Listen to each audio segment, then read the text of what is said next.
What God cares about in the end is not so much what we do, but the heart behind what we do. Because the heart is the one that is always open to correction. But if what you do is the most important thing, then you will defend, you'll live your life to defend what you do.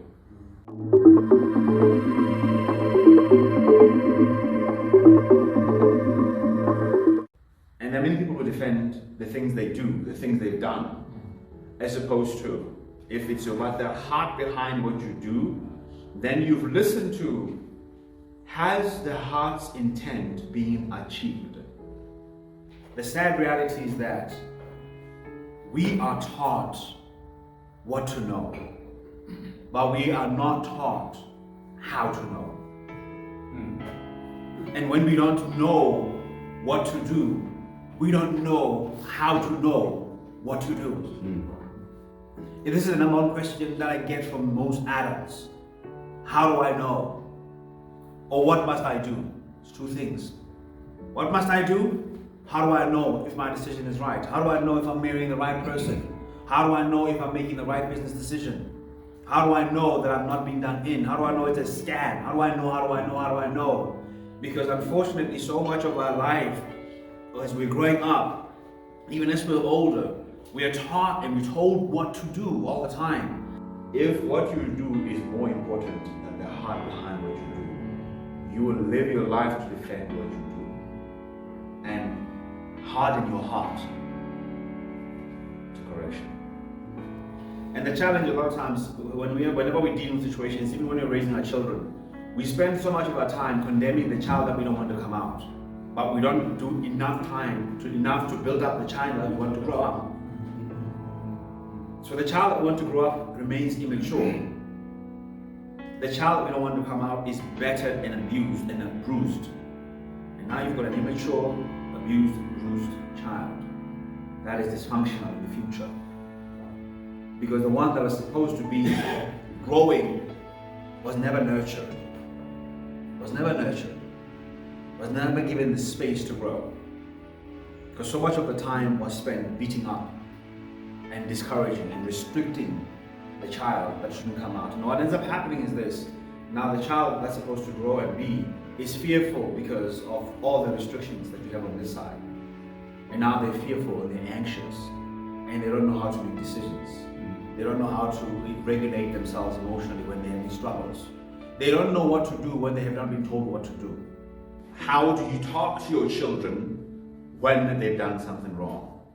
What measures do you take to discipline your children? What kind of words are you using to teach your children the lessons that they need to learn after they've done something wrong? Do you shame them? Do you attach the offense that they've committed to who they are and make it their identity? And for some women and maybe some mothers as well, for some fathers as well, perhaps you've had an altercation, or maybe you're not together with the other person anymore, and your child does something that you say to them, "You're just like your father. You're just like your mother." I heard a line that kind of made me think about this. That's what also I'm bringing it up. Where it was a movie actually, and this young boy said to his mother, after his mother's like, "You're just like your father." She's like, "You know what, Mom? Don't compare me to somebody that you hate. Because I know how much you despise my father." I was like, whoa. Wow, that's like his hope. And sometimes we don't think about these things when you're saying them. And the importance of meekness is that meekness always keeps that in your mind. Who are you to people? Especially, what kind of power do you have with them? What kind of influence are you yielding with them? What kind of authority have you got in their lives?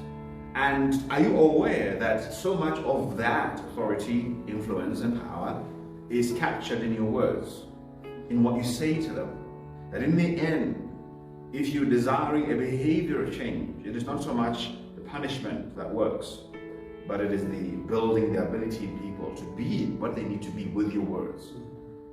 And by the way, the other dangerous thing is that we're taught that if you try to venture into trying to know what to do, you're going to get judged for it. If you make a mistake, we're going to judge you harshly for it. You're going to pay a big price for making a mistake and trying to figure out what to do. And then you have a bunch of people who are always looking to know what to do. And that's why people who tell people what to do make so much money.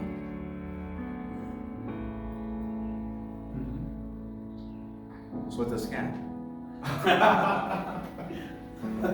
So we have to learn how to do. You literally learn to know how to know. Learn how to know. It sounds like very philosophical, but it's a very simple truth. Learn how to know. Remain curious. Continue to explore. Continue to inquire. Investigate your decisions. Why is that the goal that I want to achieve? And how do I know it's the right goal? What measures am I using to determine that this is the quality of the goal that I want to achieve? Because the quality of your goals will always determine the quality of decisions that you're going to make. And the quality of those decisions are determined by the quality of questions that you're asking yourselves. And the quality of questions that you're asking yourself are driven by what you don't know. That mindset where you start asking yourself, okay, what should I know? What do I need? Where can I find it? Who has it? Okay? And how can I, if I need to buy it, can I afford it? And if I can't afford it, what am I willing to do to get it? And then in terms of what I'm willingness, then it starts talking to your character. In terms of my character, what am I willing to do? Can I sell my body to get it? To get the money? Can I sell my principles? Can I sell my family out? Can I sell the future and the security of my family because I'm trying to get this business now? I'm going to go gamble the salary that I have because I'm trying to buy my wife an expensive car. Can I sell my soul? Can I sell my soul? This is a very important lesson at the table of negotiation. But when you are when the decision that needs to be made, it needs the complicity of the next party. You have to be mindful of the state of the mind of the next party. You've got to be mindful of the interest in the decision. You've got to also be mindful in how it's going to impact them. It can't just be all about what you want to achieve. We all have an interest. And we measure our interest based on how things are going to impact us. And we determine how things are going to impact us based on whether it's loss or gain. And the way we determine that is if we look at the level of threat. We look at what's threatening and what's safe. If it's safe, it's more likely than if you're saying to me something, like if I can conclude in my mind that what you're proposing to me is safe, then I can perceive that the probability of what you're saying will likely happen. That's going to happen. It's probable that it's going to happen. And I can judge the qualities of my decisions based on the outcomes. Sometimes we don't want to deal with the outcomes of our decisions. Instead, we want to start judging people how they respond to the outcomes of our decisions. Who you are in a relationship, in your character, is far more important than or even in the world. Who you are is far more important, your character is far more important than your conditions, than your circumstances. And oftentimes we would excuse ourselves, our behavior, and say, well, you know what? I did what I did because of the situation was in this way. That's why I killed. That's why I stole. That's why I lied. That's why I was deceptive. Because of the circumstances around me. That's why they forced me to be in the way that I am. The question is, can circumstances influence us? Yes, they can. Do they impact us? Yes, they do. Do things that impact us also influence the way we think about the situation? Yes, they do. Along the lines of loss and along the lines of gain. More so along the lines of loss, along the lines of danger and threat. They impact and influence the way we think about them. And of course, they can influence the decisions that we do make. But the question is that, does it direct the decisions and dictate to us specifically which decisions we should make? No.